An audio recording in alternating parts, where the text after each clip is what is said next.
Coming up next, call for UN intervention. An exiled West Papuan independence leader has warned the struggle for independence could mirror Timor-Leste.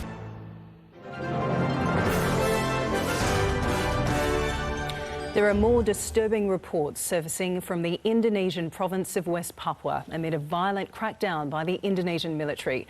The security minister says police have now banned any speech promoting separatism in the region. The West Papuan independence leader has called for UN intervention before the region becomes, in his words, the next Timor-Leste. Local media say at least 3 people have been killed in Puncak Regency, and SBS sources have given a harrowing account of fearing for their lives after being dragged in front of soldiers. One man suffered a stab wound to the head and 8 others were also injured. The latest images to emerge from West Papua.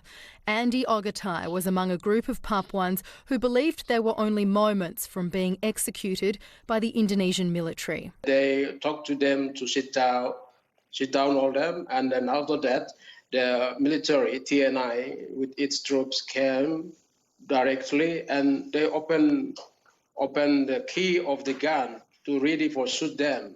The TNI talked to the civil militia to prepare for the car to bring their body.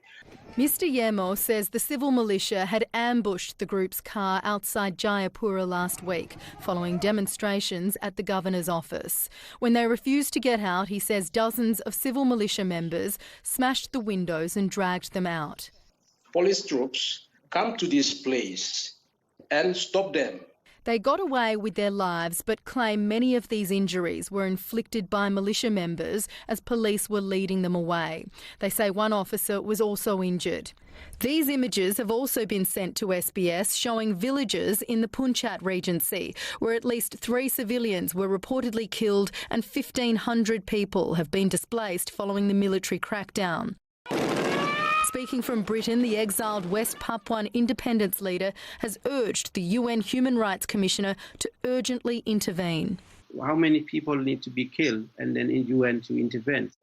While Australia has already said it's a matter for the UN, Mr Wender is calling on Australia to condemn the violence before West Papua becomes what he calls the next Timor-Leste. The West Papua is a time bomb, so this issue never go away in eye of Australia, and we need Australia come out and make public statement about the humanitarian crisis in West Papua. Hundreds more Indonesian troops have been flown in after more than 2 weeks of demonstrations calling for an independence referendum. In Manokwari, a protest march today was blocked by soldiers. Papua New Guinea's Prime Minister has called on the Indonesian government to exercise restraint. I totally condemned if there are any violence and killings on the other side. No human beings deserve to be killed, especially in their own land. Indonesia's security minister says police have banned violent demonstrations and speeches promoting separatism. There isn't a country in this world that doesn't have an issue with separatism. It's inevitable. That's what we must oppose and neutralise.